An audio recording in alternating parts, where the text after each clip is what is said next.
Boom, Two Planker Podcast. We got Mac Forehand. Mac, thank you for being here, dude.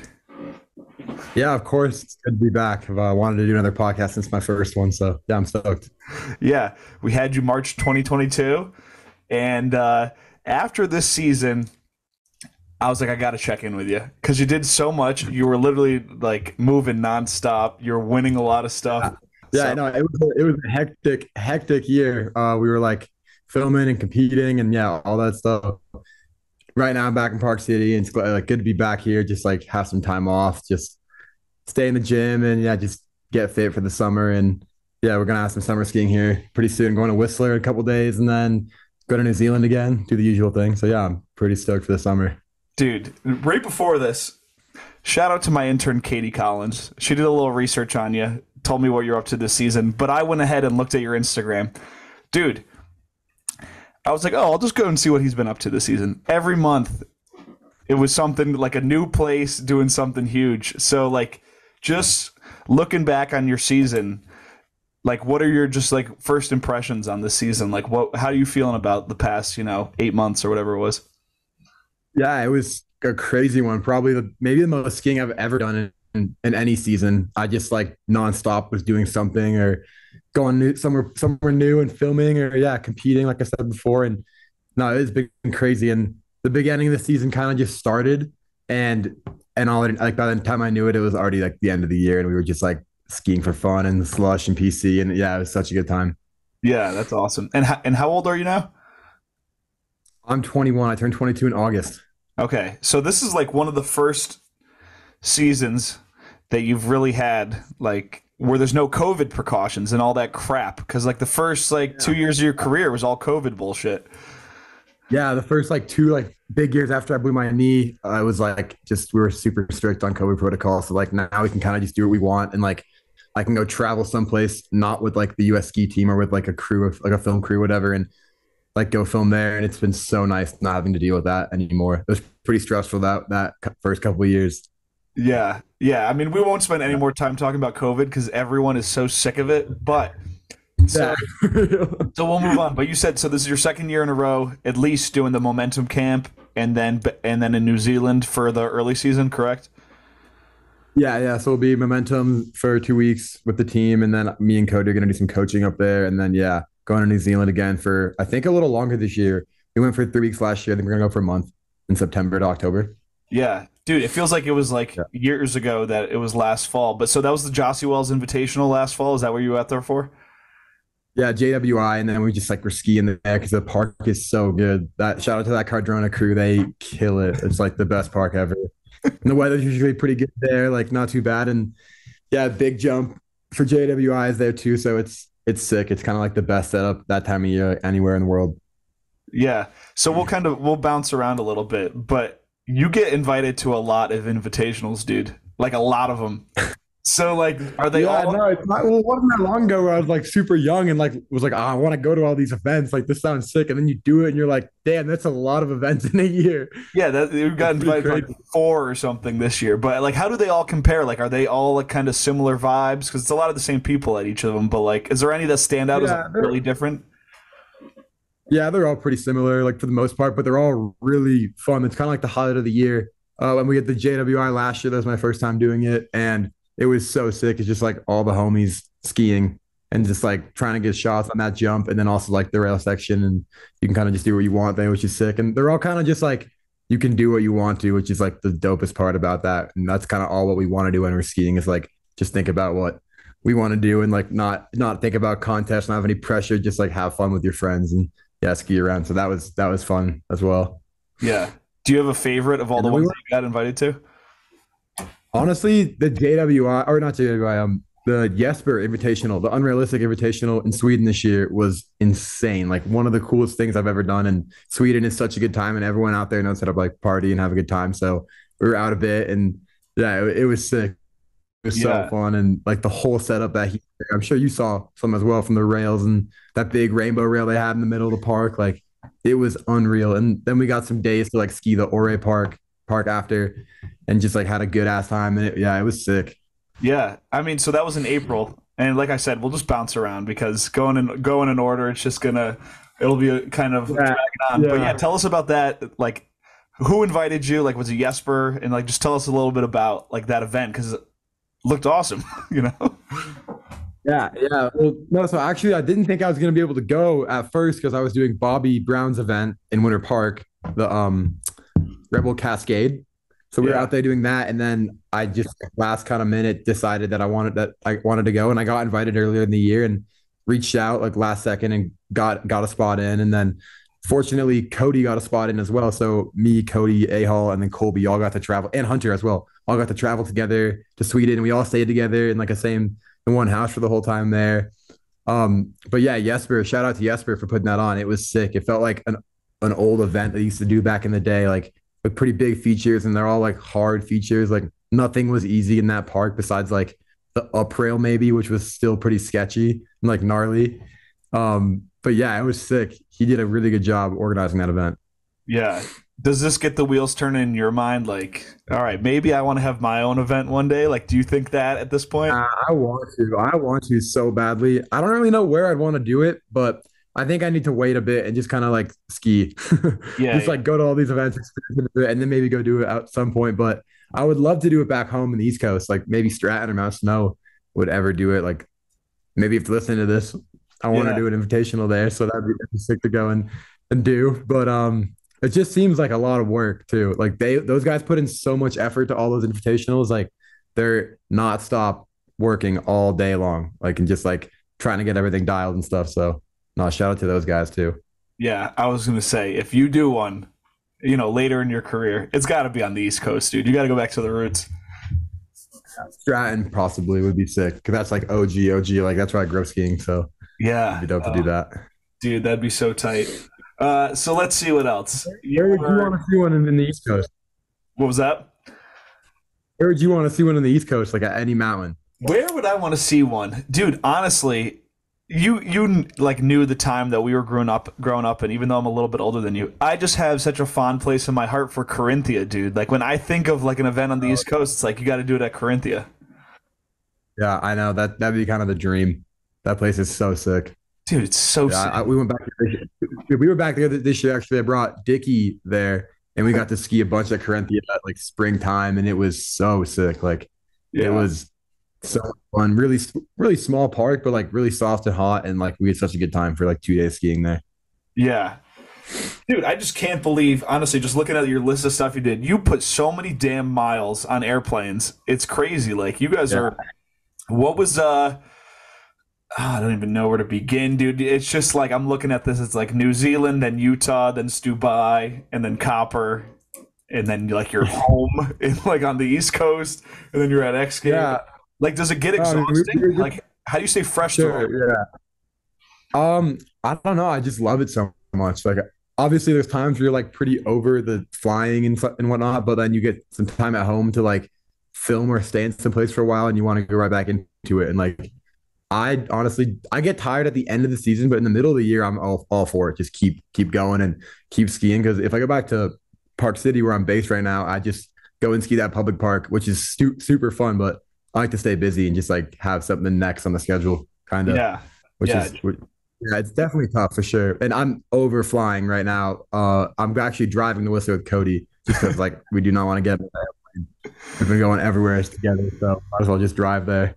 dude. I feel you. This fall, I was on a plane every single week for 16 weeks in a row, and now I'm like, I don't even care how far it is. Like, I just want to, like, I want to be able to pull over if I am sick of moving. You know? Yeah, yeah, for real. It's super nice to have the car because you can just stop wherever you want to. Yeah. And you can kind of like go touristy too on it. Like we were in, I went to Montana like a couple weeks ago, and we were driving through Yellowstone on the way back, and it was so sick. Like kind of being a tourist and like looking at all that cool area of the country. I haven't really been over there before, so that was pretty sick to be a tourist a bit. Yeah, dude, just stop. Like, it's so funny. Like on a plane, you're like, oh, the amount of time sucks. But it's like, dude, on a road trip, it's like, all right, maybe we'll spend like a whole extra day driving so we could like drive through Yellowstone or some crazy shit like that. Yeah, no, it was sick for sure. Yeah.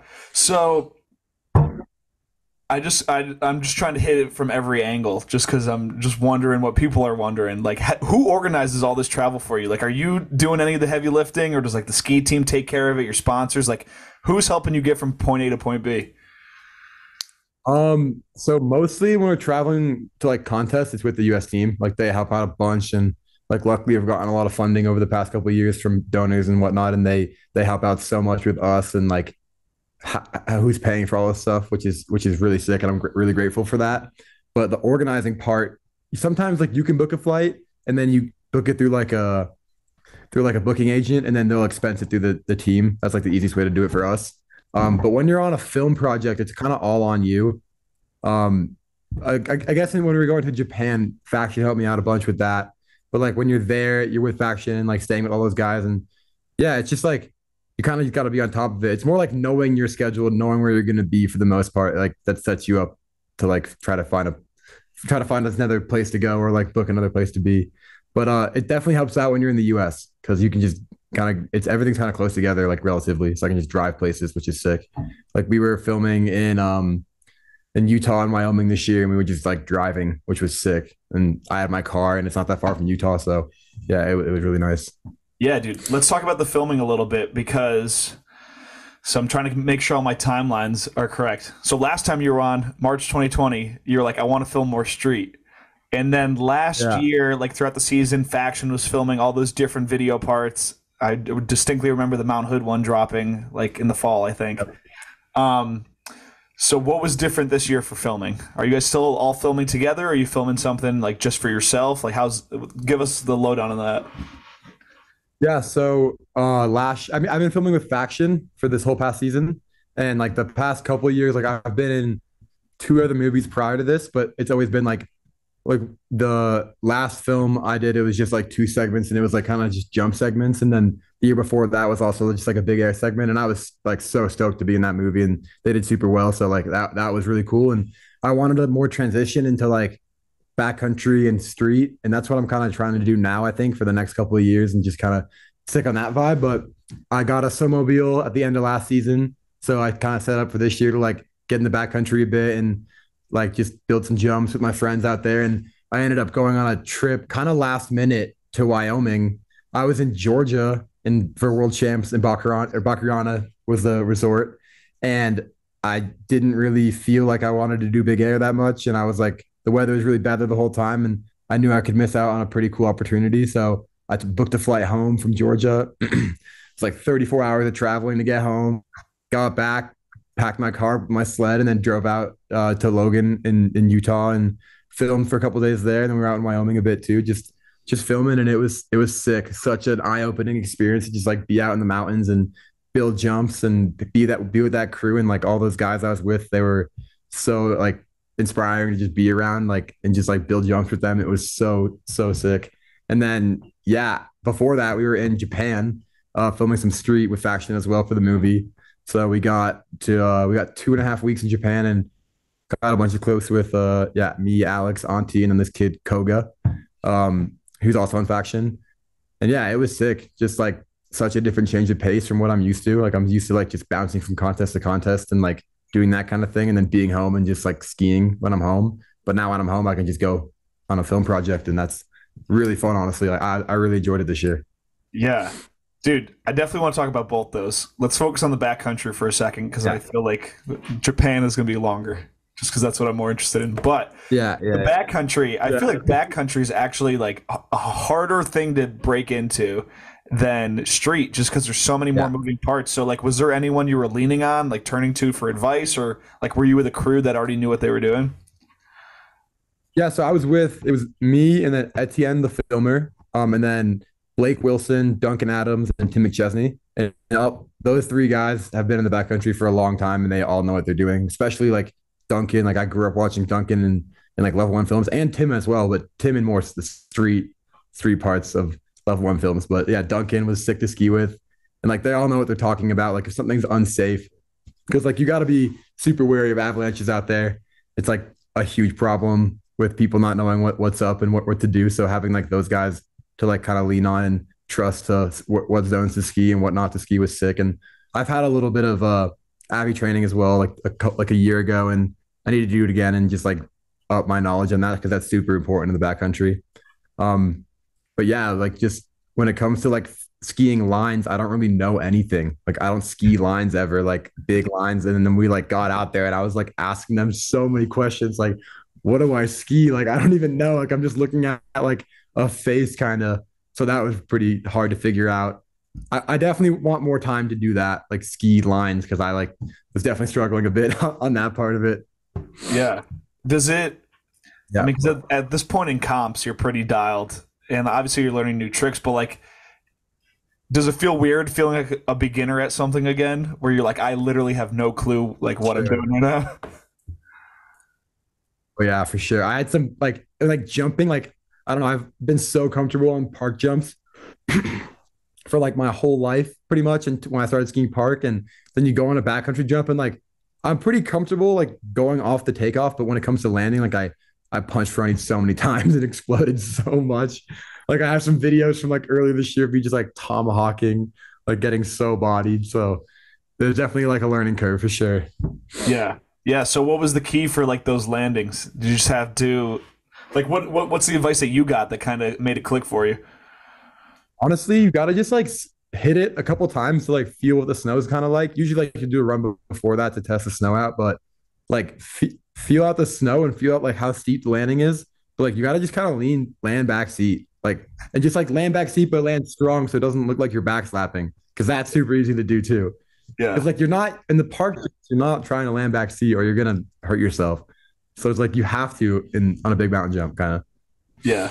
That's sick. But I guess if it's like super soft snow, sometimes you can just like land bolts and like stomp it and like get an insane shot and you're fit like just an insane shot at the end of the trick and it's sick. But it's just like all about landing backseat, honestly, for me. Yeah, dude, I love this. Everyone's like so well rounded now. Like, and so we can talk about the street. Yeah. Like, what was it like filming street in Japan, dude? That is, I saw some clip of a, Yeah. I forget where I saw the clip, but it's him trying to talk to a cop or something, like begging for another hit. Yeah. That's Yeah. the thing I saw from I that trip. wasn't mad. I actually got a little hurt or body this year in the street in Japan. I like you'll guess you'll see in the movie, but I dislocated my shoulder and it was out for like 5 minutes, but came back, got it back in. It was the first time I did it. And I had to take like 3 4 days off. And it was just was hurting the rest of the trip, but I kind of just dealt with it and kept skiing because I could not like it was so sick skiing some of those spots there. But yeah, Ahal got in that started talking to that cop and all the people in Japan are super kind, even the police. Like so when he was like kicking him out, he was like, "I'm so sorry. Like I don't want to do this, but like you have to go." Like and trying to say that at least. And, like he didn't want to kick him out, but he kind of had to. That was his job. And A Hall with him and being friendly. And then he went to like go dap him up, and the guy didn't see him, and he just kind of like hit him on the shoulder. It's pretty funny, kind of a rogue move, though, in my opinion. Oh, I that's don't know what that guy's gonna do. yeah. Yeah. Well, had you been to Japan before? No, it's my first time there. That was sick. Wow. I wanted to check that out my bucket list for a long time. Yeah, it's a Yeah. beautiful country. People there are super nice. Did you guys have like a local contact or someone showing you the ropes, or was it like were there any other rookies to Japan out there? Just like had Yeah. no clue what to Well, expect. no, so me and Alex, it was our first time in Japan, but Ahal had done plenty of street trips. So like kind of, I mean, I had skied street a little bit before too. We went to Denver last year and skied some, but kind of just for fun. Um, but yeah, like we had this one homie, this kid on faction. His name's Koga Hoshino. You might have heard of him before, but he dropped an insane street part, like street and back country part, like maybe 2 years ago, and like that kind of got his like name out there a bit. And I'd never met him before, and I went out to Japan and we linked with him, and he was so sick, and he's so good at skiing and so gnarly. Like he hit some gnarly spots, and I was like, no way I would ever do that. Like, and he always drops like crazy clips. I know he's coming out with the street part, and I think at the end of this year, or maybe like in the fall coming into this year. Um, but yeah, he kills it, and it was sick to have him there because he was like, he didn't speak English that well, but he was kind of our translator, so like he helped us out a lot. None of us spoke Japanese except for this other homie that was there with us, who like kind of was like the main translator. He like spoke full English and full Japanese, so like that was super nice to have him. But then he left after like the first or towards the end of the trip, so then we just had Koga, and it was like a little hard to translate some stuff, but it was sick. And yeah, he's a homie for sure. And the kid sends, he's crazy. Yeah. What was the day to day like on that trip? Like, were you guys in full grind mode, like, or were you like, all right, Yeah, we're in Japan, we're gonna party a little bit? yeah, no, we didn't party at all. There was like no partying actually. We just went to Japan. We woke up in the morning, went to the gas station, got our food for the day. And the gas stations there are crazy. Like the food items you can get at a gas station are insane. So we'd like every day we'd like get a bunch of new items in like a little basket, and that was our food for the day. Then we go to a spot, hit that, usually take a couple hours, and then maybe go hit another spot, and then go get dinner somewhere at some super good restaurant and go home and go to bed. Do it again the next day. Damn, So dude. it's You guys kind are, of you're on it there for sure. But I think towards the end, I mean I missed like 3 days or 4 days because of my shoulder, which kind of sucks. Like I wish I could have gotten more shots because I definitely think I could have, but it was still like I still had a good time, and it was sick to like just be out there. We got to ski some POW too, which was sick. It yeah. snowed like a little bit in the valley we were at, so we went night skiing at this resort, and it was super fun. Like no one skis like off the mountain there, so we were just like getting fresh lines. It was crazy. That's so sick, dude. That is so Yeah, no, sick. Japan was best food I've ever had, honestly, in any country. Japan takes it, I think. Yeah. Dude, this that's funny that you say that because I was actually going to ask. So you travel around with like your team all the time and all these guys.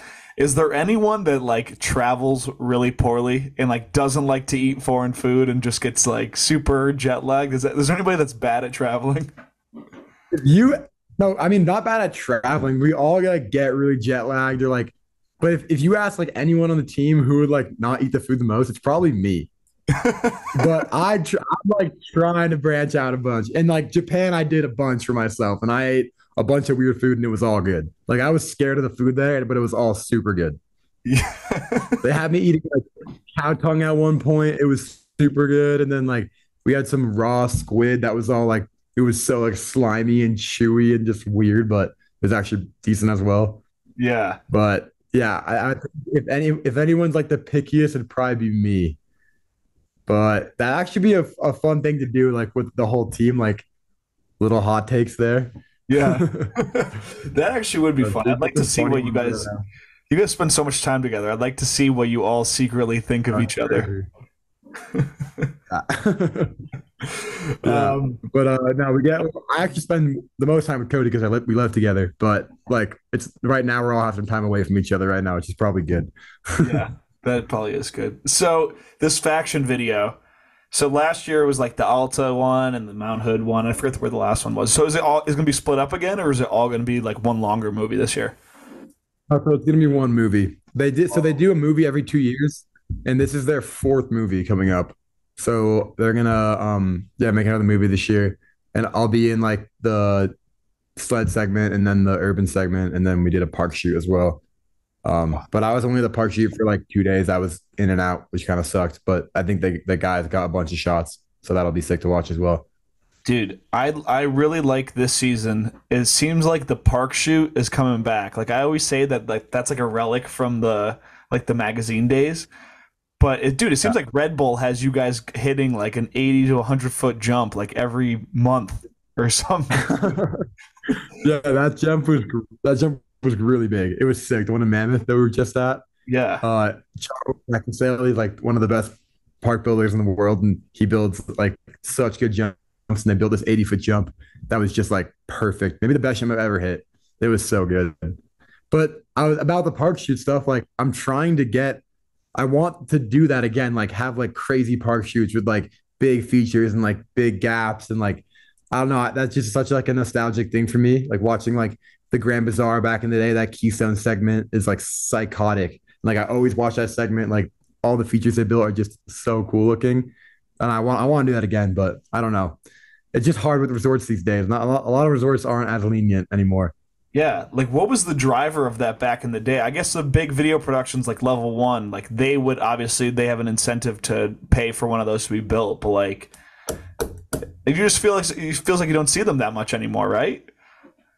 Yeah, you just really don't. But I think we'll start seeing it again. Hopefully, I Yeah. think in the next couple of years, a lot of people want that, and I think that they look so cool. They're just like crazy that it's so much budget to build something like that, and then like also resorts don't like that stuff anymore that much unless it's like a family owned resort or like no one that's gonna get sued or something. Like Yeah. it's just a bit that with that sense of it. But no, it'd be cool to see that again. Like Super Park back in the or I guess Super Park was like the last like big park I remember seeing, and that was like 5 years, 6 years ago, I think.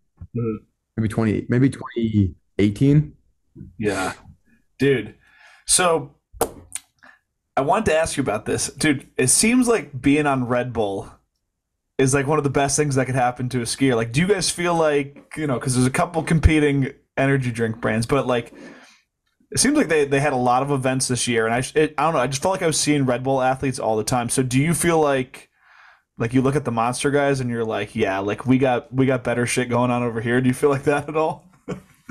I mean, I don't feel like that, but I definitely think Red Bull puts in like a bit more effort into that stuff where like they're just like doing all these crazy events. But Monster does that as well. But I think Red Bull like this year they had a ton of events and it was sick. Like every single one that they put on was really cool to watch and like either watch or be a part of. Because I watched a bunch as well that were like that I wasn't there and that looked fun. That one backcountry event in France looked really cool. The one that Oh, I think Ahal won. Oh no, Tebow won. dude, I don't even know if I saw Tebow and that. Ahal. It was like some backcountry event that was like, or like just like jumps and pow landings everywhere, and it looked sick. Hopefully Yeah. next year I can do that one as well. Dude, like I was saying, this is the first year without COVID, any COVID precautions. So it seems like all these companies and all these mountains have like built up energy. It seems like there was more events and more invitationals and more shoots and everything this year than like the Yeah, past 3 years for sure. I think you're right for sure. Like there's definitely a lot more going on this year than the years past. Because like last year was the Olympic year, so like a lot of people were worried about that too, and it was still like kind of COVID y in like the middle of the winter there, and so I think people were a bit worried about that. So this year, everyone kind of just did what they want to, and like no one had any restrictions to travel anymore, so that like opened up a lot of doors for people, which was really cool. Yeah, everyone snapped, dude. So We'll keep seeing it too for years to come. It'll be just more and more events probably. yeah, dude, it's so amazing. And we can talk more about those later. But so during all the filming, because it's crazy, dude, you're so busy. Like we're talking about all that filming, and in the middle of all that filming spliced throughout, like you were competing a lot this year, and Yeah. uh, and it's just sick, dude. So you start like the season started off. What was the first big contest? Was that the Visa Big Air? Was that the first one of the year? We had a Stubai Slopestyle World Cup before that. I unfortunately didn't do too well in there. Honestly, in most of World Cups this year, I didn't do that well in, but like I didn't really, I really cared that I wanted to do well, but like I was so busy with other stuff too that like it wasn't my entire season. It's not like, oh, I'm bummed it's gonna weigh me down forever. It's like, oh, that happened, that sucks. Move on to the next thing, you know. But I also like yeah, so we had Stubai World Cup in November, and then we had the Copper Big Air in December, and that was sick. That was the first time they built that jump there that I remember. That was really cool that they built that back. It was a bit cold though in December. December, Colorado can get really cold, so it was like I think it was like -10 the morning we woke up to go compete in finals. That was pretty gnarly. It was kind of icy as well, but yeah, that was really sick. After that, we had a pretty big break, and then we had X Games was the next event, Yeah, and that dude. was sick. You were You sh- Yeah, dude, you showed up for X Games big, dude. Holy yeah, fuck. We're that definitely was gonna fun. talk about that, dude. Yeah, yeah, it was super sick Yeah, for for the sure. That was, yeah, go what were you ahead. saying? No, I was gonna just say X Games probably was probably the best event this year. I don't like anyone that I've been to. Just not even like the results, like more like also like just the vibe there this year was sick because there was no COVID, so there was like a big athlete tent and like so many people were there, and I had never seen it like that before. Because last year was my first year, and it was like pretty empty because of COVID. It was still sick, but like that, not a lot of people there. And this year was just like insane the amount of people there for Big Air watching. That was crazy. Slope, it's a little less people because it's during like it's like midday, so no one's really up there like watching yet. Because all the night events usually are better to watch for the public, and they're just like there's a lot more going on. Um, but yeah, it was sick. It was super fun, and I was definitely soaked on how I did as well. Like it was crazy. Definitely a trip for sure. Yeah, dude. So I saw you right after. the slope style. So slope was like the day before Big Air, I think. And we did like a quick Mhm. iPhone interview, but the video actually got fucked up. So all I have was the audio, so I never posted it. But I was like, "You got anything big planned?" I was like, "You got anything big planned for Big Air?" And you're like, "Yeah," but you didn't tell me what it was. You're like, "Just stay tuned because I'm pulling some crazy shit." And then you did. So, tell us about Big Air because Big Air that was probably the most like that was just the most hype Big Air that I think I've ever seen in person for sure. So like how long did you have all that planned for? Like what were your thoughts going into X Games? Like just give us the rundown, dude. Yeah, I mean, I was going into slope, not really thinking much. I'll start with slope first, because that was Yeah. first. Yeah. And I wasn't really like I loved the course when I showed up. It was so sick, like everything about it, like the two shark fins. Those were like I'd never hit one back to back before, so that was sick. Um, and then like the rails were pretty fun too, kind of small, but like still really fun. And I found like a different line than a lot of people were skiing, so I was really stoked to my skiing slope. And I think even if the weather, because we got pretty bad weather for slopestyle, it was snowing a lot and really slow. Like everyone was struggling with speed. And like luckily on my second run, I just like, or maybe my third run, I just like put down not a safety run, but I there was one trick or two tricks that I wanted to up in my like the run that I had planned. So I was a bit disappointed I couldn't do that, but I landed my run the best I could, especially with the weather too, and was just happy to put down. Yeah, and then ended up second. Colby ended up winning, so that was sick, and 33rd. So yeah, those are my good friends. So sick to see them on the podium as well. And then going into Big Air, I had gotten a medal in slope, and I honestly didn't really care. I was like, I'm stoked to win or get second in slope. Like, I have no expectations going into Big Air. I was like, I'm just gonna ski and like have a good time. And I did the 2160 on the airbag once before. I was just like skiing it for fun in the fall, and like it was like, oh, I'm gonna try this like for fun, but I'm probably never gonna do it on snow. Like, no way. And like did it kinda, and like was like, oh, like, it maybe would go.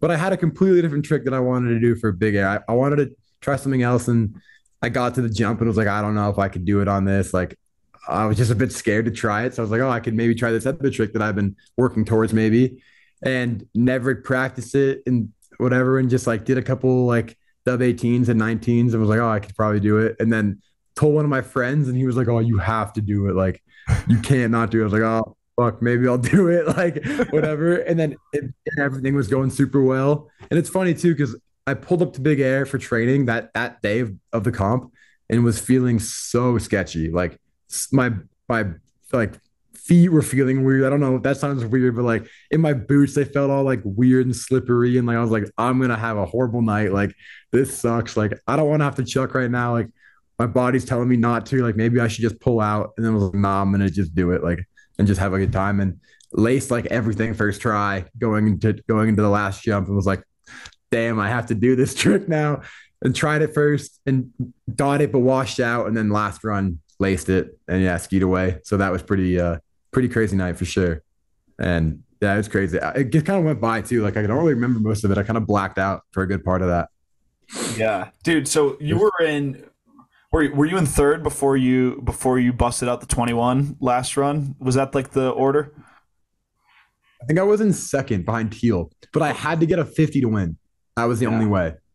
Yeah, dude. So I just got, yeah, just landed it. So that was sick. For Dude, sure. it was oh my god, it was some out of a movie shit, dude. We were standing right there in the media. Dude, the media corral is a great view, right in front of the whole crowd, front row seats, right behind the TV camera guy, and Yeah. we were just so happy for you, dude. It was, it was just a legendary performance, bro. Like last run, Yeah. bust out of Thank you. 50. It was sick.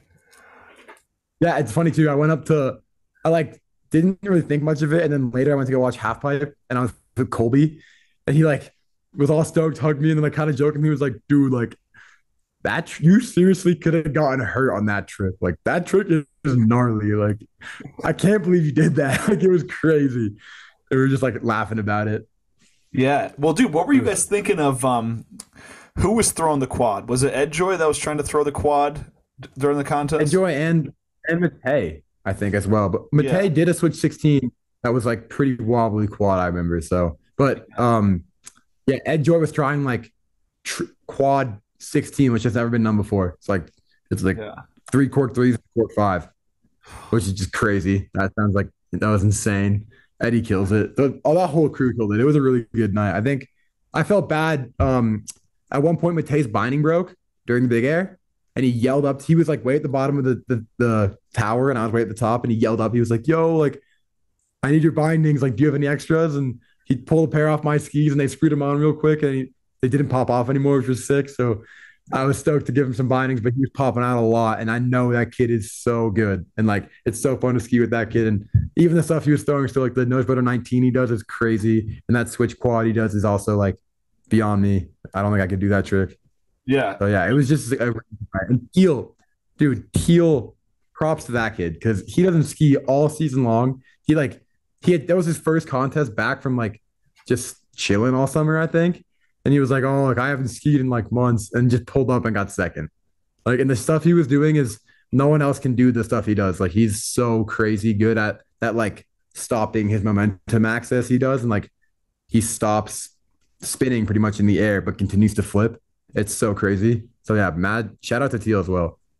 Yeah, that was awesome. When you see those guys doing quads, are you thinking to yourself like, "God damn it, now I have to learn how to do this"? Like, is that how you view innovation? Uh, no, I don't really see myself doing a quad in like the next, at least in like the next 3 or 4 years. I don't even know if I want to do it after that point. But I think there's so many other tricks to be done in free skiing still, with like different grab variations and grabs you can do and accesses. Like there's so much still that we can do. So like why we don't need to go for four. But people that do it, I don't that's insane. Like Kim Gupser and Matei and like Andre and Fabi and all the guys that did quads, like that is insane. Like I could not imagine doing that. Like dipping into that four flip would be so scary. Yeah, that's insane. And so you said that you like blacked out for a lot of the night. Do you remember? Because it's just, dude, it's like the most unrelatable experience ever. So if you could explain it, it'd be great. But like being up there and like seeing that huge jump, seeing the huge crowd, and knowing that you literally only have one chance to pull it off on a trick that you've never like put to snow before, like. Are you just so overloaded that like you're not even thinking anything? Or are you thinking envisioning the trick? Like, what are you thinking when you're up there in that situation? I mean, I don't really, you're kind of just so hyper focused. It's more like not even to land it to like get the score to do well. It's more just like to land on your feet and ski away and like be okay because Be there's safe, so much yeah. going on in that. Just be safe about it. Like it's more just like I'm just like scared up top, honestly. Like, in big air mostly. In slope, I'm like just nervous about what's gonna happen. But in big air, I'm just like super scared, honestly. Like hopefully I can just like land this and ski away. And then it like usually just works out kind of that way. But yeah, you kind of just like are hyper focused on everything. And then when you ski into the jump, I never remember any of that stuff. Like skiing from the in run into the lip, like I have no idea. And then like you land and ski up to the crowd, and that's when everything kicks back in, kind of. And you like see everyone cheering, and it's like I remember like I landed and then turned up the hill and like looked back at the jump and was just like in awe, kind of like didn't really like have anything going through my head. It was just like kind of like holy shit, I can't believe I just skied away from that. Um, but yeah, it's kind of just you kind of just do black out a bit in the air and then in the in run, you kind of just like so focused on just getting down to the bottom. Yeah, dude. So when you finally like snap back into your body, pretty much because it's just so mental that you're just like gone for a moment. Like when you're at the bottom, who's the first person you're looking for, or are you like looking at the TV? Like, what's the first thing you're looking for when you're finally at the bottom? I mean, are you saying like before you get the score, or like after you get the score? Okay, Or? yeah, well, that's true. So is the first thing you're looking for the score? A little bit. I would just say looking at the TV or like looking at like the people around you or like looking at the camera or whatever, like going to the person that's down there waiting to see like what's gonna happen with your score and their score, like where that's gonna end up. Like in that case, it was Teal. So like went over to Teal and like gave him a big hug and like he was stoked because he did a trick he never done before either, right before I did, or 2 runs before I did. So yeah, Yeah. we were both just super stoked. Like, honestly, maybe just going over to like the corral and like being with those the skiers that you're with during the event. That's kind of like the coolest part too, is at the end when everyone's kind of at the bottom together. Yeah. Is it and that makes sense, dude. You want to go to the people that you're comfortable with, the people that are also in the same boat Yeah. as you. Um Yeah. that camera, dude. I work in TV, and I know how important it is to get that up close shot because it's all about the reactions. But that has got to be annoying, isn't it? Having that handheld camera right in your face when you're trying to just like breathe for a moment. Like it's got to be a pain in the ass. Yeah, Huh? for sure. No, it's definitely annoying sometimes, but it's like you kind of, and it depends on your mood too. Because if you fall and they're shoving the camera in your face, like you're not happy, and it's like, and I don't think a lot of people realize that. It's like when people get angry at the camera, it's not because they're angry at the camera there, it's they're angry at themselves for not putting something down they wanted to land. And that is such like a misconception in like sports. I feel in action sports, especially like when someone's angry, like you can't take it out on them. It's more like just like their mood at the time. I feel like Yeah. last year, this is kind of a funny story. Last year at the Olympics, I like didn't land my slope run and was all like a little angry. And like the camera was filming me and I was like all pissed off and I was like just like kind of saying some stupid stuff for sure. But like I remember my parents talking about it after and they were like, yeah, and I was like, yeah, that was stupid of me. But like that's just how you feel in the moment. It's nothing you can stop to do that. Like and I've been like I think a lot of people just like keep to themselves after. Like that's like the best thing you can do is just like chill and like say what up to the camera, just like pretend it's nothing, you know? Yeah. But you kind of like get the energy off it too though when you get stoked. Like when you're all stoked and you land a run and the camera's like pointing at you, like you want to like do stuff to it or like look at the camera or like make some signs at it or something like that. I don't know. Like Yeah. Henrik is always like barking at it. That's like his thing, which is sick. Like he's known for that, Yeah. which is Well, really that, cool. dude, it's difficult because in the middle of a competition, it's two things going on. You're putting on a show and you're also putting on like a competition at the same time. So like there's all the fanfare and obviously the camera's trying to document it, but it's like, dude, when something goes wrong, it's like, Jesus, give the guy some privacy for like 5 seconds.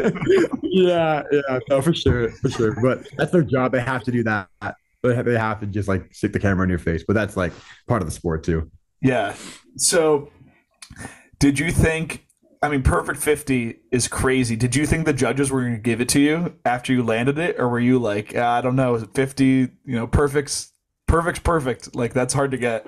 I didn't realize I had to get a 50 until after I had landed, like right before I got my score. Cause I was like looking at the TV, like, and didn't know like what teal score was. But I like was like, oh, I got like a big score. And then right before I got the 50, I was like, oh, I need a 50. And then a 50 came up. And it was like I almost like thought it in distance. It was crazy. Yeah, dude. What's that feeling like? Just ultra hype, like well, you sold somebody after you too, which is like a little but I don't think he could have gotten it even with a perfect 50. Yeah. I don't think anyone could have knocked me out after that. I think I was just up there.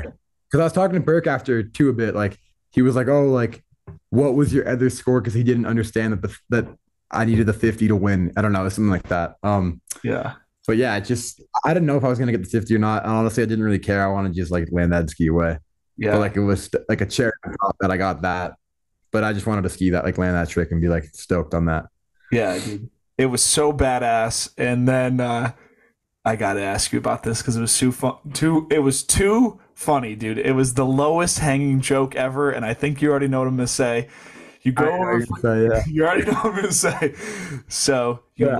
you land the 21, and the clever announcer is going, "Oh, I know a cultural reference that has 21 in it." So he goes up to you and he says, "21, can you do something for me, Mac? Did you think 21 could do something for you?" And I mean, just come on, I dude. don't know what I said. I don't know what I replied with, but I didn't want to say anything stupid. I remember, so I think it was just like kind of scrubbed it off. But yeah, that was pretty funny. It was like, and they were all playing that song too, and I was like, oh, I don't even like that song really that much. So it's a little cringy for sure, for me at least. Oh, But dude. but DC like, announcer, his name is DC. He's a homie. He's like the dopest dude, and he's a super nice guy. But I think they like X Games is kind of about that too, like Yeah, pop it's culture references. it's kind of like it makes everyone cringe, but it's like almost kind of funny, but it's also just like, come on. Yeah, It's very mixed feelings about a comment like yeah, that. so, yeah. It's definitely mixed. I have mixed feelings about it too. Yeah. Oh, it was No, it so was pretty funny. funny though. I didn't know what I said after. It was something like scrubbing it off, kind of. Honestly, there's nothing that you could have said after that would have been more stupid than what he said. So he like set you up perfect. Like you sound awesome no matter what. A lot of people have like come up to me about that too. They said that they're like, "What did the announcer say? Like, was this something about 21 or something?" 21, can you do It's something pretty for funny. me? Did you think that it could do something for you? Yeah, It's too funny. that's pretty funny. So, It is funny. so afterwards, so here's a little peek behind the curtain for everybody. Usually, like they'll have like the athletes stay on the course to do some like quick interviews with whatever media is there. But you got pulled away to the booth, right? Like right away. So did you get brought on TV right after that contest? Well, I got brought into the room like that. Like it was like a media booth, and it was just like a bunch of interviews and stuff. And then there was like some Instagram thing. I forgot what it was for. So But I they don't didn't have think you go on the air it wasn't like with Tom. no, I wasn't on air. Tom, no, I wasn't with Tom at all. I was just like in a different booth. It was like some interviews. That was the same room that I interviewed with you in, I'm pretty sure. One that was Yeah, okay. inside. So they just brought you to the media tent afterwards because usually like somebody from the production company, if they need you like to go talk to Tom or like do like an on headset thing, they'll steal you. So I saw them steal you, but I guess they just brought you straight to the media tent because everyone wanted to talk to That would you. have been cool though, like, going to the booth. I saw the booth all week and I was like, that thing looks kind of nice to just chilling up there. It was like on top of that like little building. Yeah, But yeah, I didn't get to do that, unfortunately. dude. And I walked out behind you, and you were getting absolutely mobbed by kids, signing cards, taking selfies. It was awesome. Yeah, that was pretty cool. I love that part of it all. Like seeing all the stoked kids is sick, especially like ones that are stoked on skiing. So Yeah. sick to like see younger kids like get stoked on all that stuff. Because that's kind of like what I was back in when I was their age. Like I would love to be there watching like all these sick skiers, you know.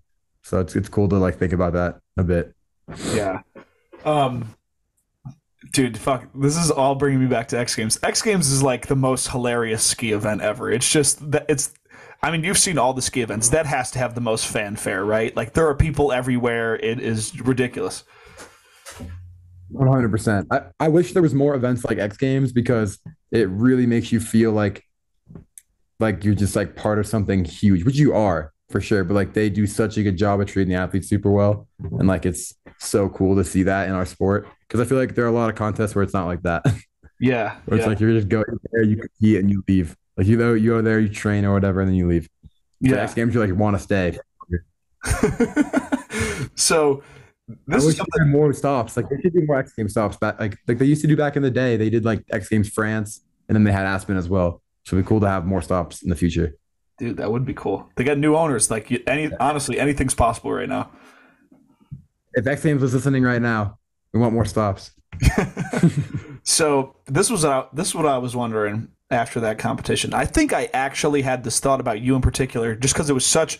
I'm telling anybody that hasn't seen the broadcast for that or wasn't in person, it was the most storybook like crazy event ever. It was awesome, and same thing with the women's side too. The women's event was really good, but that night Yeah, man. after the contest, first of all, what did you do? Because I'm just imagining like what is Mac thinking when he's going to bed tonight. But if you went out and partied and like got wasted, you're probably not thinking much, obviously. But like yeah. So what's the night look like after you pull off a performance like that? Yeah, so I got back super late, like back to my house, like late for like skiing terms. Like I got back at like 9:15 or 9:30, and I got a call from my parents, and we were all going to dinner with my Rebel manager. We were all going to this dinner, so we went to dinner together, and like Zeb Powell. Yeah.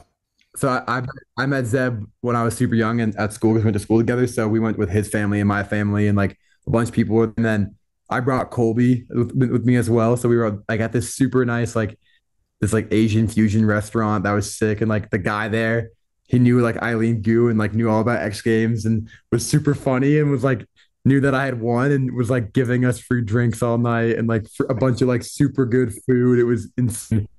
Yeah, then we went out that night and it was a fun night. But we had the quickest turnaround ever the next morning. We had all had to wake up like kind of early-ish.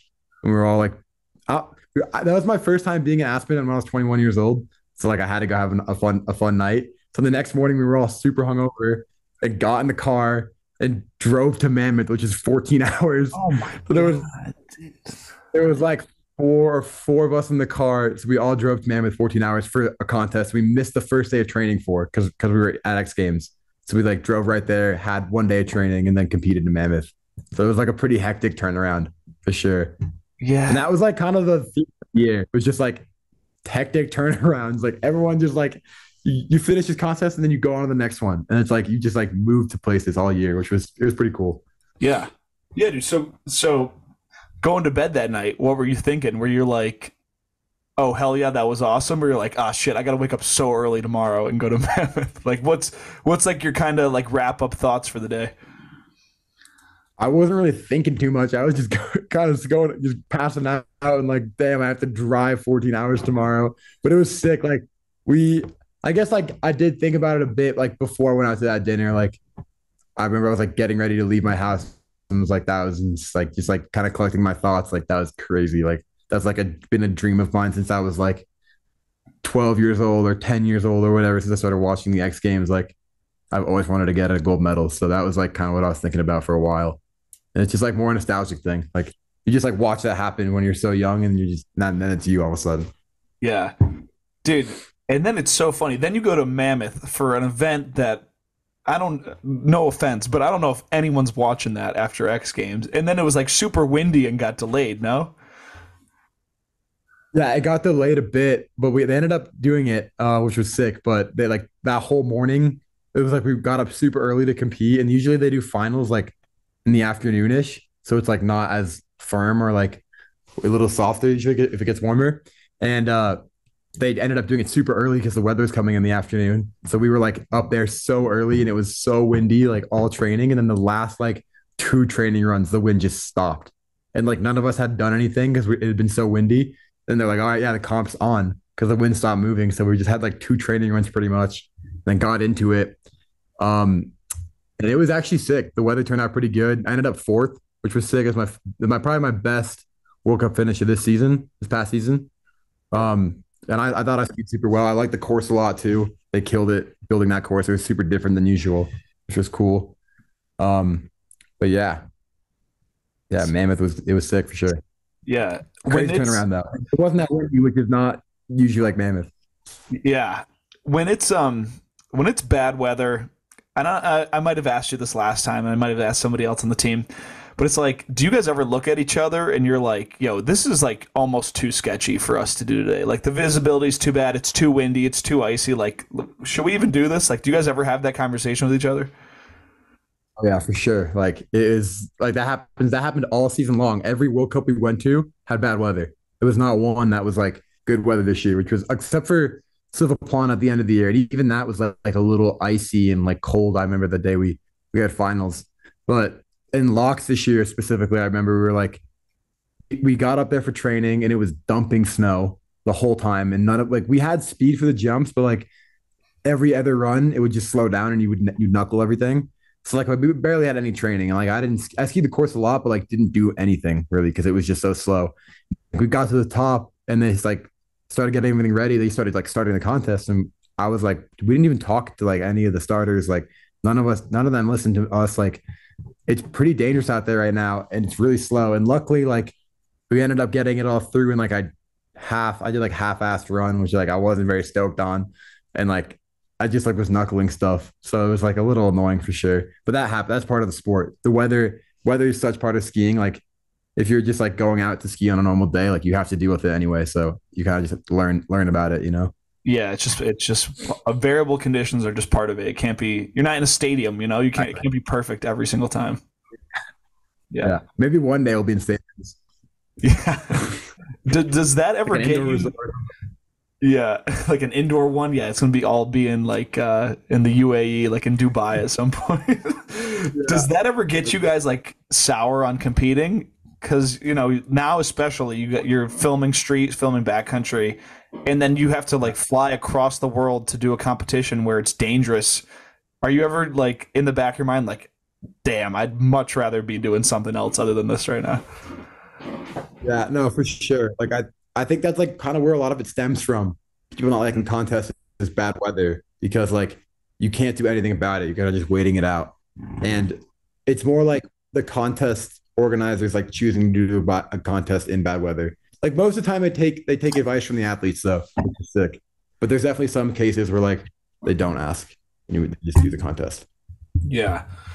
Um, dude, just so fun. To be with your guys' crew traveling around the world, it just seems hilarious. Like I honestly think if somebody wants to steal this idea, they can. A reality show of all this shit would be hilarious. Like OSAP and A Hall and Hunter, they're doing all the magma videos, but something of just the US ski team following you guys around the world would be too funny, dude. It would be too funny.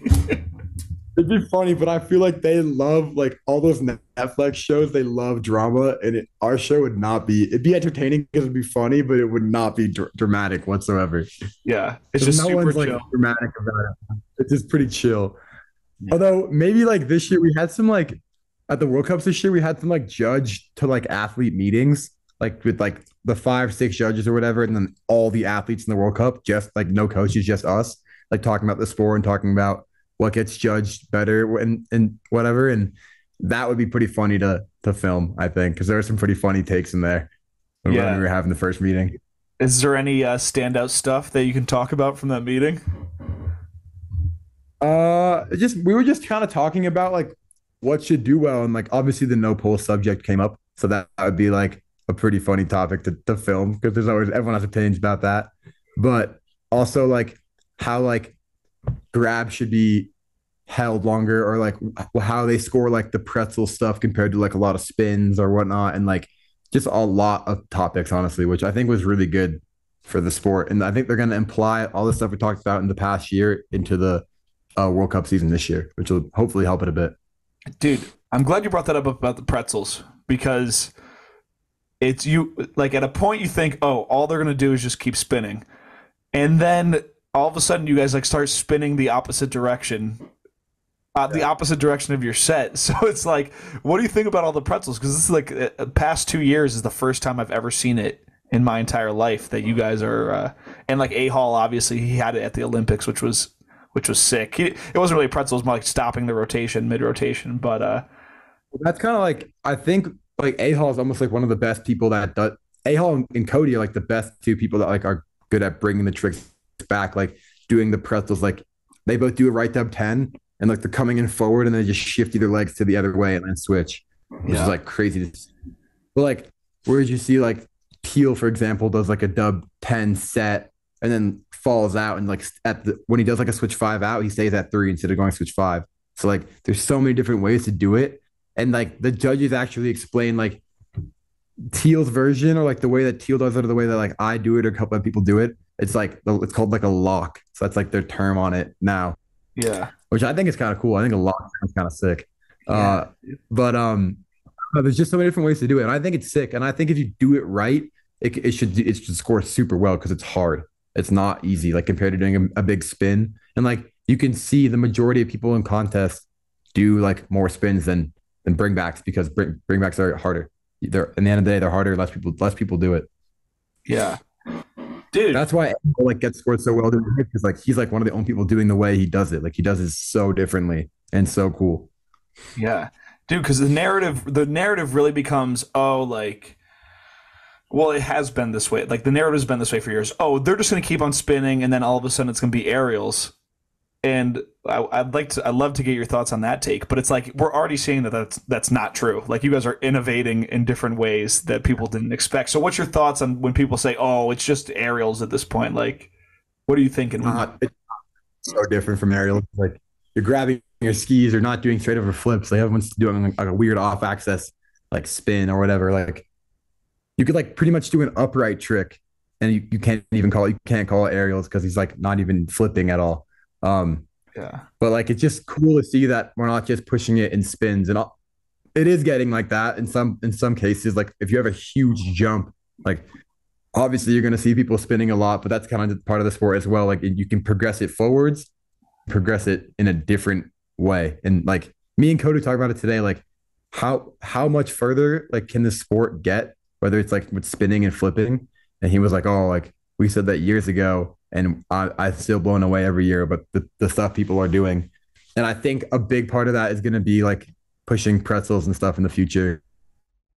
Like there's so much you can unlock with that sort of it, but it just takes like a certain person to figure it out. I'm still like not quite there. I'm getting there with the pretzel stuff. I'm trying to learn it, but it's tough for sure. It's really hard.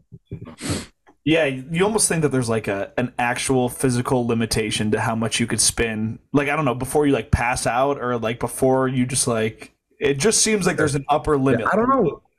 Yeah. Yeah. No, there for sure is. And I don't know where I saw this, but I thought I don't know where it was, or maybe like I had a conversation with someone like, what's the most amount of flips out? I think it was like 5 or 6 or something like you like just black out. Yeah. And I don't know, man. We'll see. But it's cool to think about just like the future of the sport. Do you see like the beginnings of any other trend? Like obviously we're seeing the pretzel trend right now, but is there something else that people are cooking up that you think is going to catch on? I don't really know. Like, I don't really know, honestly. But I think like nowadays, you see people like doing big tricks, but like grabbing them for way longer, like with like a hard grab, not just like safety. Like someone does like a harder trick with like a with like blunt, and they're like capping and like cross the whole way through it, and like they're grabbing it forever, which is like I think I see the sport going in that way too. Just like grabs. Yeah. Grabs are cool. Dude, it's honestly people hate on competitions and then sometimes I end up sleeping on them, but then you guys really you guys are great. You guys I like where it's at right now. It's such the like especially since they just released the team for next year.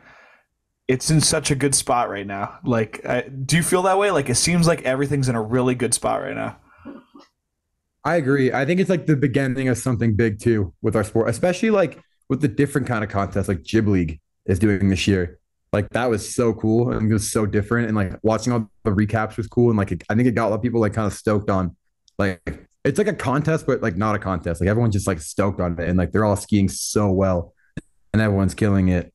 So I think in the future, like I think the contest will start to get more and more viewed, hopefully. I think it's more like the organization of like where to watch it and stuff and like how to watch it or when to watch it. Like that needs to get a little bit easier because that's Yeah. like the hardest part about it. But dude, it is getting easier. Obviously, you can never change time zones. Like something happening in Eastern Europe is always going to be difficult to watch. But I Yeah. complained about this when I first started this podcast, and that was 2 years ago. I was like, I don't know where to watch it. Now I know where to watch it. It's like NBC's got it, ESPN's got it, and Outside has got it. Like I saw most competitions this year, which is something I could never say before. Like I think I don't know who's spearheading that or who's behind the scenes making that happen, but dude, it's like actually easy to watch it and to give a shit about it now because before you didn't know where to find it. I think too, a big part of it is like having a unique course. Like if you have a course that's basic with just like 3 rails and like 2 jumps or 3 rails, 3 jumps, like straightforward, it's like it gets kind of boring to watch a bunch of runs in a row. But if you have a course with like a bunch of different options and like hits everywhere and stuff, like it gets so much more fun to watch because there's so much creativity. I think that's why like people love watching like I don't know if this is really true, but I don't know. Like, I think people like to watch a lot of people in our sport like to watch the Olympics because the courses are so crazy. Like there's so many different features in those courses and with X Games as well. It's like they're so different. That just like gains a lot of attention, I think. Yeah, dude. Well, obviously the Olympics is like the best like in terms of like the decorative courses, it's like Yeah. it's the best every time. But is there any features that you haven't seen yet that maybe you see it like an invitational or something, you're like, damn, I like they should incorporate this into a competition because this feature's sick. Like, is there anything you'd like to see in a competition? Um, I don't really know anything like specifically, but I do really enjoy like shark fins, like the quarter pipe to like jump landing. Yeah. They're always like different like tricks into a contest. Like Colby's always doing something crazy on the shark fins because he's so good at that stuff. And a lot of like the pipe guys like that ski both like are really good at the shark fins because they're used to taking off on like half pipe wall. But I just like seeing like cooler rail options, like bigger rails. Like I I like contests with big rails that are like have a high consequence. I think that's really cool because it kind of calms down the tricks a bit on them because the rails are so gnarly, and if you fuck up, like you're really gonna get hurt. Yeah. Yeah, dude. And if you do something crazy, if you do something that's like super hard on them, you get rewarded for it because it's so gnarly. Yeah, that's awesome, dude. Yeah. But I want, cool they had like some death traps and stuff, like take out yeah, the bellies in the middle and they'll jump, man, they'll take off like dude. I it'd be just crazy, don't. but they're not. I I don't know if your coaches. I don't know if they have a say in this, but it doesn't seem like the coaches of the teams would allow that. Like, okay, if your athlete doesn't land this perfect, he's fucked. Like he's falling like 20 Yeah, feet. yeah, no, for sure. Um, could you switching gears a little bit? Could you tell us a little bit about Kimbo? Because it seems like everyone this year was especially hype about Kimbo Sessions, and like, Yeah. well, It first of all, was, dude, was it your first one? first year, yeah, first year doing it. So I was stoked. Like, I've always wanted to do that contest. It looks, or not contest, just event. It looks so fun. Like every year I've seen it, it's like, oh, I want to go do this. But this year I actually like tried to get in at first and it was full. Like there, because so many people want to go to that event. It's really hard to get into, and like so many good skiers deservingly like get to go. And then I was like kind of just waiting to hear back, and I was in Sweden for Jesper's event, and I booked my flight to go home because I was like, oh, I'm just gonna probably end up going home. And I booked my flight, and then later that night, I got on a text from Kim on Instagram, was like, yo, like I got you a spot, you're in, like you're coming. And I was like, no way. Canceled my flight, and then found a ride, got in the car with like all the boys, and we drove to Kleppen from there. It was like 6 hours or 5 or 6 hours. And we actually Alex Hackle, um, they had a van out there, the bunch. So Alex Hackle had a van in Ore. So we all piled into this tiny van and just drove 6 hours to Kleppen. And it was like such a little fun drive. And like everyone was like all crammed together. It was pretty funny. But yeah, we got there and it was like the first thing we did was pull up into the mountain and just like look at it from the bottom, and like being there for the first time. You're like, this is just so cool. And it's like every single day was we skied from 2 p.m. to 10 p.m. and it was like perfect weather. Like it could not get better than that. And it was like a little like it was really hot and sunny, but like a little breezy, so it wasn't too hot, and the snow stayed really good and like didn't get too sloppy. And like Kim and those guys building the park did an outstanding job building those features. Like they were so sick. It was probably one of the best parks I've ever skied in my life. Like Yeah, so good. dude. Yeah, it was crazy. So fun. What's the lodging like that? I don't think this is true, but I'd love to think that it's like barracks where everyone's sleeping in one room, but I just know that's not possible. But like so like you guys have roommates and stuff? Like what's the nighttime vibes like? Yeah, so there's 4 houses split up between all the people there, and each house has like it has like 12 beds in each house. There's like a bunch of rooms, and there's like one room with like 2 bunk beds in it. One room had like a king bed or like 2 small ones or whatever. So we had 12 people in our house, and everyone in there was like a homie. So it was sick. We had a really fun house actually. Um, and yeah, you kind of just like travel around to the houses too. Like we're all in like a little cul-de-sac, and no one else is living in the town at the time because the resort's closed. So it's like just us in that town pretty much, except for like the main locals that live there. And it was so cool. Like you just like have a private resort for like a week straight, and it was just like one of the best events I've ever done, probably. And I definitely want to go back next year. It was Yeah. sick, and like I've got to meet a bunch of people too. A bunch of people that I'd never met before. All the like local Swedish guys like around there. They're all so good at skiing, and I hadn't heard of any of them. And then I met them all when I was in Sweden, and they're all such homies and really good skiers. And yeah, it was sick to like meet all those guys. They're all dope. Yeah. Is there anyone that you like? Is there anyone that you still meet now where you geek out a little bit and you're like, "Yo, you're so and so." Like, do you still tweak like that a little? Yeah, maybe like yeah, I think a bit on like some people, but I think like so many people just like love skiing so much, so easy to like bond with them about it, and then they don't even seem like they're like this crazy person anymore. They're kind of just like your like friend or like whatnot, or someone you just kind of skiing with, which is cool. And Yeah. like there's so much at Kimbo of like so many good talented skiers that like I've never met before, and they're all just like so easy to talk to and such homies. Like everyone there is so chill. Yeah. It was pretty cool to like and yeah, the whole vibe there was sick. Just like so laid out. Like you could just do whatever you wanted to for like a week straight, Yeah, which is dude. cool. E Cook's video, Kimbo Friendship, was so good, dude. That video is Yeah. just, dude. like it takes a lot for me at this point to be like I love that video, but I loved that video. That video was awesome. Do you feel like it portrayed what was going on there pretty well? Oh, yeah, super well. He did such a good job like portraying what went on there. It was so cool. And E Cook is such a good like homie, and he lives in Salt Lake, so I see him all the time here. And it was like so sick to have him out there. Like and he's so good at what he does, like at the editing, the filming, everything. He kills it. So it was sick to see him put that together. And like every day or a couple days after skiing, like we'd get back from the hill and just like put his computer out, plug the camera in, and just like a bunch of us would just sit there and watch all the clips all day. Like this is crazy. Like all the tricks that go on every day. Like you miss so much of what's going on, and then you watch the film and you're like, how did anyone even do this much trick, like this many tricks today? It's pretty Yeah, cool. dude, that's so awesome. Yeah, He man. did a good job though with that video for sure. Yeah. Here, I'll give everyone a look behind the curtain again. Me and Kim have been talking. We're gonna do a full episode all about Kimbo Sessions at some point, but we gotta schedule it. So if you're interested in behind the scenes for Kimbo Sessions, we're gonna get that done, and That'd be a good one. Sure. it'd be a good one. Yeah. Yeah, I mean that was super recent. I got a couple of viewer questions, but you got anything else that stood out from the season that we didn't touch on? Just anything that you look back on really fondly? Kind of just touched up on like all the best parts, which was sick. Like, Yeah, yeah, all the events and stuff we got to do was really cool. So yeah, it's cool to like look back on it now in the season and like recap on it a bit because I feel like I haven't really done that yet until now. yeah, So dude. that was pretty sick. Yeah, well, I'm happy to help with that for sure because it's good to reflect a little bit. And honestly, I feel Yeah, like for sure. it really does it like thinking about it being like the first season out of COVID. It does seem like there's this general optimism right now where it's like, okay, like if this is the first year back, like holy shit, things are gonna be crazy going forward. Yeah. And I think skiing is in such a good spot right now too, with everything going on and all like the little like even like the little companies that people are making lately. I've been seeing like, little clothing companies and stuff. Like everyone's so stoked on it. It just is so cool to see, especially like being in Utah. Yeah, People love skiing here.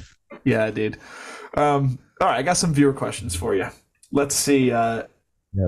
This was the first one in, and I just loved it, and I told him I loved it. Raf Diaz asked you. He says, "What's the dumbest trick in skiing?" The dumbest trick? Oh, I don't know, dude. That's a hard question. I might have to think a sec. This is my opinion, but I don't really like when people like land on one leg, holding their other foot in the air. Like it just seems dangerous, kind of. It just seems like my knees are gonna go or something. Like I would never do it personally, just because it's like kind of dangerous on my knees and my legs. I gotta save that part. No, that's a Maybe good. that. That's a dumb trick, dude. Like Yeah. it's super Yeah. unique, super unique. You can't count it out, but that is like a Yeah. great No. example of a And trick. That's people doing it in like hard stuff, like Speldo did it in a dub 14. Like that was gnarly. Like I would never do that. yeah, but that's But yeah, maybe that. Yeah. that is so funny. Let's see. We'll do another random one before we get back. Ryan Voighton asked if you could gain a sixth sense, what would it be? Oh, I don't even know. Maybe like the ability to like change. I don't know if this is a sense. It's more like a superpower, it sounds like. Like it's like a sixth sense is like maybe like air awareness. Like maybe I feel like a lot of skiers have that though. Yeah. But like maybe like better air awareness. Yeah. Like just be like, oh, I can like do it. Like you can have all like the manipulation of a trick in the air already while you're doing it. Like you Yeah, can do whatever you want, kind of. Or like instead of like you're fighting for it, you can just like, oh, I can do more, you know? yeah. That'd be kind of I like the that. skiing related, probably. Yeah. Yeah. That's an interesting one. I don't know what a good sixth sense. Uh Dude, I don't know. That's a good question. I have ones That's that a hard question. it is. Like what even qualifies as a sense? Like what like I don't know. versus like a ability or like a power. Yeah. Maybe like you know for sure if a girl's flirting with you and not just being friendly. Like that would be a good sixth sense. That'd be a good sense. Yeah, I would like that one as well. That would be a really good one because then you don't have to guess. You don't have to look back and feel Yeah. like an idiot. You just know. That was a funny one. Let's see. Tucker, he says favorite culture you've experienced around the world. Probably the Japanese culture. Just like not even like I didn't experience like I guess I kind of did. I went to like a temple, so I got to experience what those are all about, like what people do there. They like make these like you can like make these wishes and like throw them into this like well thing. I don't know. I didn't look at it too much, but like that's pretty cool Yeah. to be around. But also like just the people there, like they're just so friendly and like so nice to you, and like they just love meeting American people. I feel like, which is sick. Yeah. So it was cool to be around that for sure. Dude, just Asian culture in general is so different from Western culture that it's just like it's hard not to be like enamored by it. Like they're so spiritual and like there's I don't know, it's awesome. Yeah, they're so humble people, such humble people too. Like it's crazy. They're Yeah, so they're so cool. so interesting. All right, Rolf asks, who's your favorite person to ski with? Favorite person to ski with. I really like skiing with Dickie Thomas. I mean, but I've been skiing with Dickie since I was like 13 years old, probably. So it's like we've been doing it for a while. Also, Cody as well is like really fun to ski with, but like just like the close homies. But yeah, I think Dickie's up there. When I'm like skiing PC, like not with Dickie, I'm like, damn, I wish Dickie was here. I want to go skiing with Dickie. Yeah. That's funny. Yeah, because you were skiing with him at Mount Snow, no? Yeah, we were at Corinthia together, which was sick. And it was his first time there, so I got to show him around a bit. That's cool. Yeah. Shout out to the Dijons. They hold it down at Corinthia. They're one of the Shout out last. to the for real. Yeah. I Yeah. always see when I'm home. Um, all right, here's a stupid one. I almost don't want to ask you, but I never get people making jokes about your last name, even though we could talk about that growing up. But Ankilla asks, when you get angry, do you become Mac Backhand? And I thought that was pretty clever.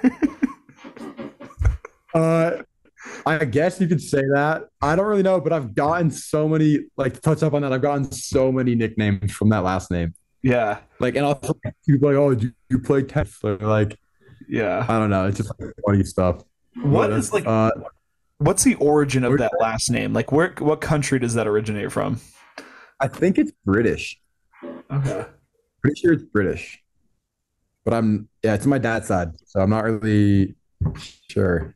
Yeah, that would be such a badass tennis name, dude. Like, if you were really good at I tennis, know. that'd be awesome. Dude, I played tennis too when I was younger, and then I stopped because I hated it. But Yeah, I should have stepped with it. It would have been funny. yeah, that would have been funny. Um, let's see. We got a couple more. These ones are. We got four more, but it's like two sets of two that are similar. So I'm gonna bunch these two together. Simon says, What is it like to be a driving factor for innovation in skiing?"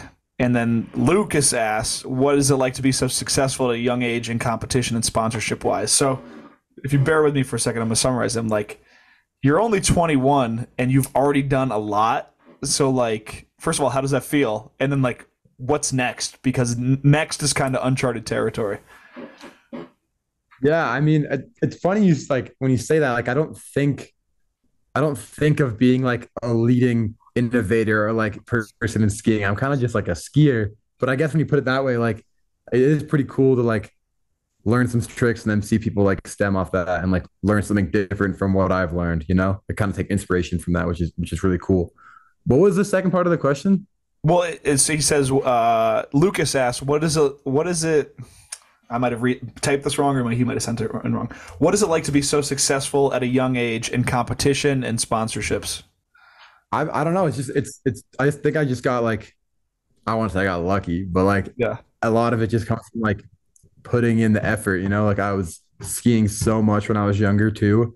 And like it's pretty crazy to think about it now that like maybe I still am at like I guess I am at like a young age, but like there's still so much I look forward to in my career. Like I want to just like push it in so many different ways and like learn so many more tricks and film more and like kind of be on that side of things. And it's really cool that I got to like do the competition side and like be in all like the bigger contests when I was younger. Because now I'm like, it's kind of opening doors for me in like different parts of skiing, which is exactly what I want to do. Like, Yeah. I'm not gonna be able to compete forever. Like, no way. Like maybe for like, I don't know, maybe competing until I'm 30 would be sick. That would be sick, but that'd be really hard, I think. But yeah, it's just like kind of opening doors for me now, and I can just go skiing and go to the backcountry or go film street in a cool country somewhere, and that's like what I kind of like look forward to the most, I think, in skiing. Yeah, dude. That's so great. And dude, just imagine being Walker Shreds, dude. Imagine being I Walker. know that kid is something else. That kid is so good at skiing, dude.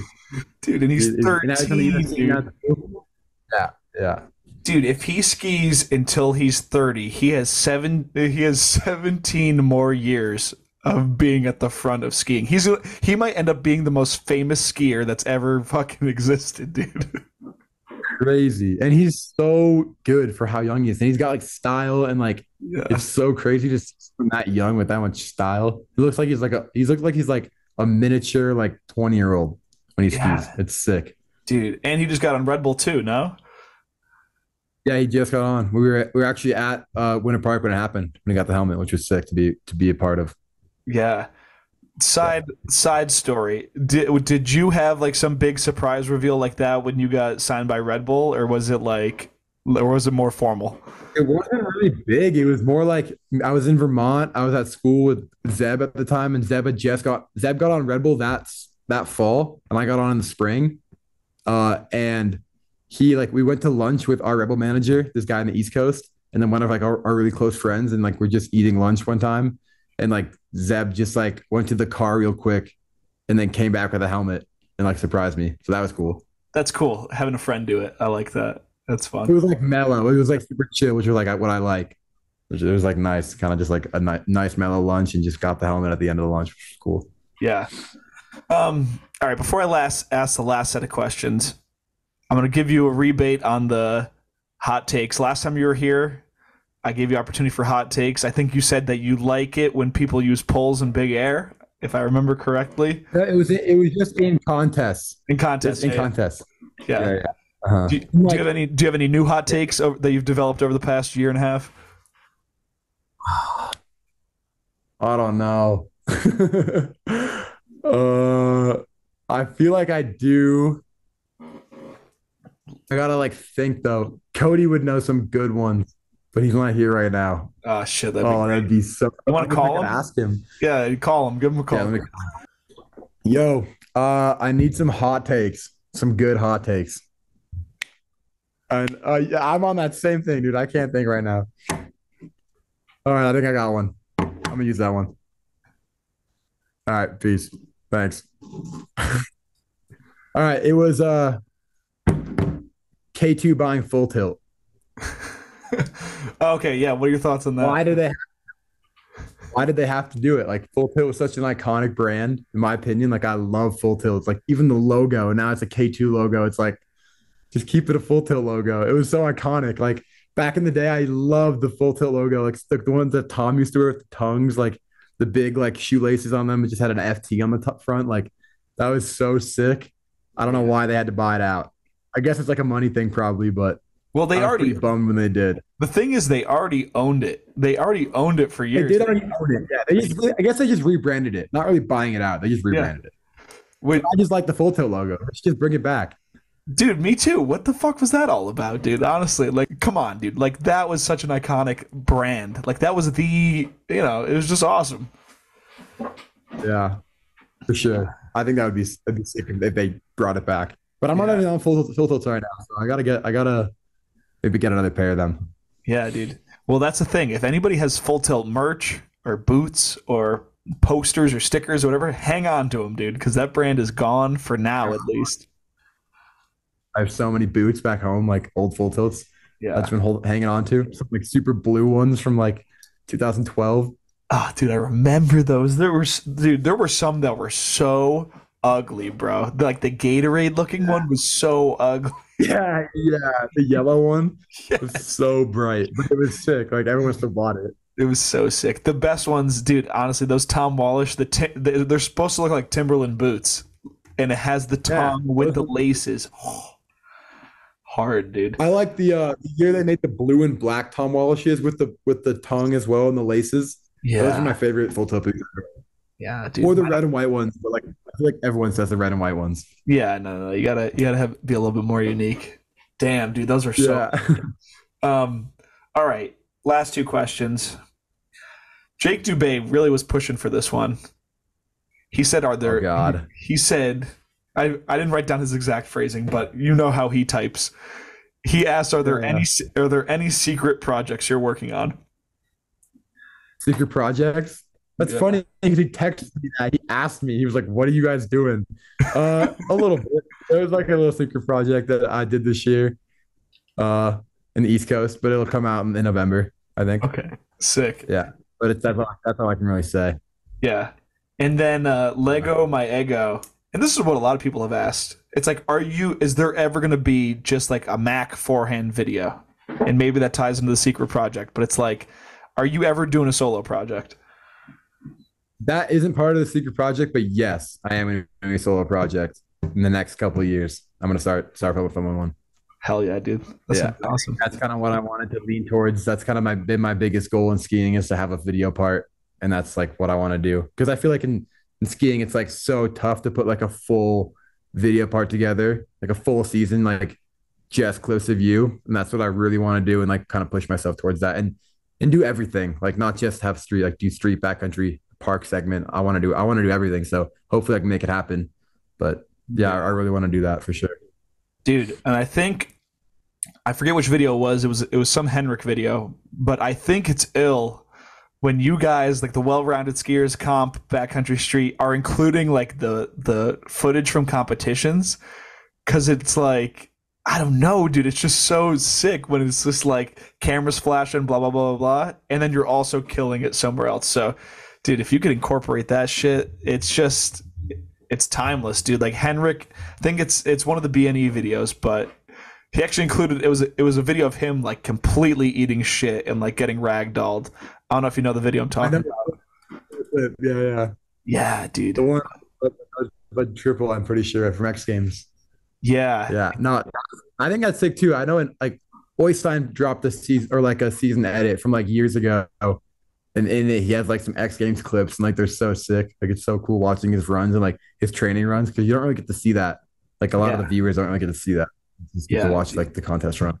yeah. So that's If fun. anybody, dude, if anybody gets the chance to go to X Games, they should do it. X Games is so damn great, and Yeah. honestly, and it was awesome, dude. And honestly, talking to you makes me excited to go back because I got to see you a few times, and it was just awesome seeing you, see you one moment, and then the next moment you're winning. It's just like, come on, dude, that's him right there. That's the man. No, I'm definitely looking forward to it next year. I've been looking forward to it since everything happened last time. So yeah, Yeah, it'll be fun. I love that dude. place. So that's all I got for you. I appreciate you coming on. You got anything you want to leave us off with? Anything you want to plug? Anything? Any closing thoughts you want to leave people with? Shout out to skiing, Yeah, because man. without skiing, we would know what's here right now. And it's sick that we get to just talk about it. So yeah, it's really cool that we can just sit down and discuss skiing and what people are up to. So yeah, thank you again for having me. Absolutely, man. That was awesome.